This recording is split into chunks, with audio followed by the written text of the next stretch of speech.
Olá, telespectador, seja bem-vindo ao canal Ministério Essência Cristã.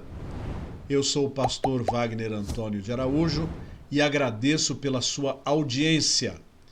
Peço a você que se inscreva no canal, que ative o sininho de notificações, que teça comentários e envie o link para os seus amigos e redes sociais. Sou muito grato. Hoje estou encerrando mais uma série de mensagens. A Bíblia fala, e engrandeça o nome do nosso Deus pela oportunidade de pregar a mensagem de Deus neste microfone e nesta câmera. Enquanto estou aqui filmando, o calor está intenso, muito calor, conquanto neste momento estamos entrando no outono, mas o calor é imenso. E se eu ligar o ventilador, então estraga a audição. Então vamos sem ventilador mesmo. Diz o texto bíblico de Miqueias, no capítulo de número 7, no versículo de número 19, o seguinte: tornará a apiedar-se de nós, sujeitará as nossas iniquidades, e tu lançarás todos os seus pecados nas profundezas do mar.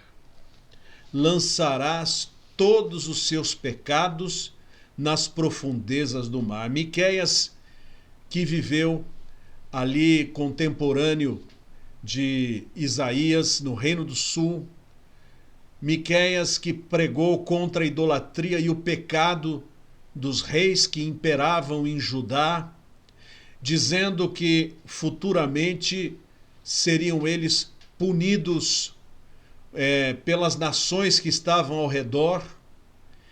Agora Miqueias diz que este mesmo povo, redimido pelo Senhor, teria os seus pecados juntados e lançados nas profundezas do mar, como que dizendo o seguinte: Deus não se lembrará mais dos seus pecados. Ele lançará todos esses seus pecados nas profundezas do mar. Por isso ele terá piedade de nós.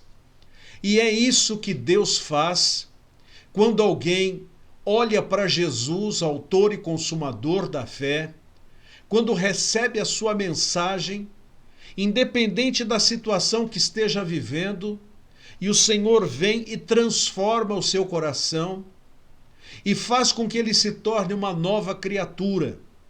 Os seus pecados são pagos por Cristo na cruz do Calvário, quando ele morreu e fez expiação em nosso lugar, quando ele nos redimiu do poder do pecado, quando ele nos libertou e santificou e justificou o nosso coração diante de Deus.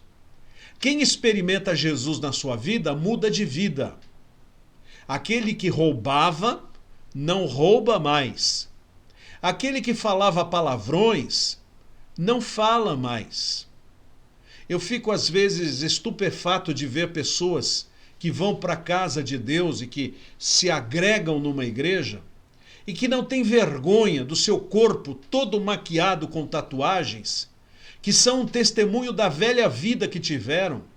Se eu fosse uma pessoa tatuada, sabendo que a Bíblia é contrária a esse tipo de prática, eu mandava tirar todas as minhas tatuagens, custasse o que custasse, porque o meu corpo agora não vai ser mais mensageiro da mentira ou mensageiro da vaidade. Eu terei um corpo, ainda que eu traga alguma cicatriz, mas eu vou limpar o meu corpo de toda esta sujeira. É triste quando nós vemos pessoas que não dão a mínima para isso e pastores completamente tatuados e continuam a estampar isto. Se eu fosse alguém que tivesse piercings e ferros na orelha, no nariz, nos olhos e em outros lugares do corpo, eu mandaria tirar tudo, porque esses ferros são o símbolo da escravidão ao mal, à vaidade, à moda. E eu não queria mais nenhuma relação com este tipo de coisas, porque agora eu sou uma nova criatura e os meus pecados foram lançados no fundo do mar. e eu não tenho mais que pensar neles. O testemunho das pessoas que se converteram a Cristo é válido quando mostra o que eu era, o que aconteceu comigo e quem eu sou agora. Mas há pessoas que são céleres e célebres em dar testemunho e eles têm tanto prazer em falar sobre a vida pervertida que tiveram, contando-as em detalhes, que o posterior à conversão já não tem muito gosto. Então há igrejas que querem convidar aquele ator, convidar aquele apresentador, convidar aquele cantor, convidar aquele bandido para que ele conte como era a vida anterior dele. O prazer maior está em ouvir o resto, não o que aconteceu. Mas se eu fosse uma pessoa que tivesse vindo desta vida, eu não faria do meu testemunho uma glorificação dos erros antigos, mas falaria a respeito dos erros antigos com prudência, com cuidado, de forma diminuta, e falaria o tanto que Deus já fez na minha vida mediante Jesus, que transformou o meu coração e fez de mim uma nova criatura. Eu me lembro da irmã Maria Aparecida, que era membro de nossa igreja e anteriormente fora bruxa.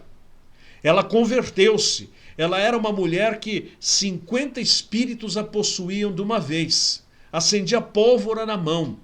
Ela converteu-se e foi transformada, sem estrebuchar, sem nada. Tornou-se uma nova criatura e por décadas serviu a Deus.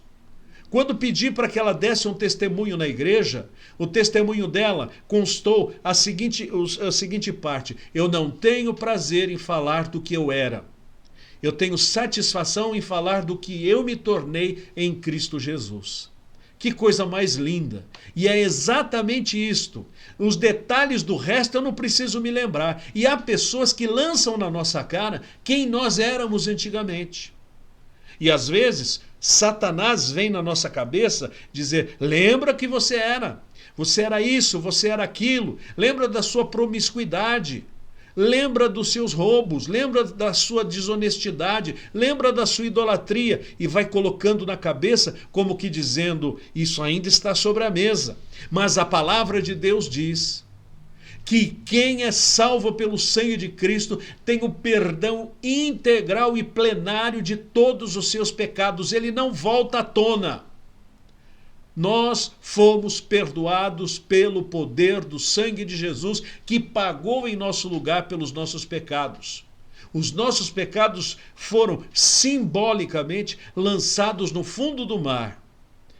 Você vê, por exemplo, como é difícil resgatar uma embarcação que afundou em mares profundos. Não conseguem. Não tiram de lá aquela embarcação que está quilômetros para baixo, porque é muito difícil. Imagina então os nossos pecados lançados nas profundezas do mar. É claro que é simbólico, o mar não está cheio de pecados, mas é uma maneira de Deus dizer assim: o seu passado passou. Agora estou fazendo de você uma nova pessoa, uma obra nova. Troquei o seu coração de pedra e coloquei um coração de carne. Coloquei a lei na sua mente, no seu coração, para que você ande nos meus caminhos. Portanto, se você ainda não é salvo, a sua velha vida é a sua pauta. Mas se você quer mudar da velha vida para a nova, arrependa-se de seus pecados. Cristo morreu para lhe dar perdão dos pecados. Não é que ninguém vai pagar pelo que você fez. Cristo pagou na cruz pelos seus pecados. Eu me lembro de um irmão que se converteu num culto e ele disse: olha, eu sou criminoso. E o que aconteceu com os meus pecados? Eu disse a ele: você realmente creu em Jesus? Sim, eu criei em Jesus. Então Jesus promete que se o senhor cresce em Jesus, os seus pecados seriam perdoados. Fiz a oração com ele.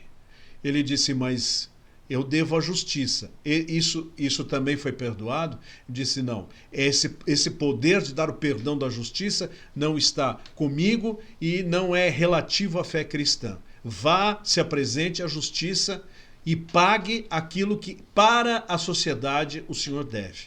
E ele foi e se apresentou. E o seu testemunho foi tão brilhante dentro da sua vida no presídio que ele galgou degraus tão rápidos que logo ele esteve solto e viveu uma vida com Deus.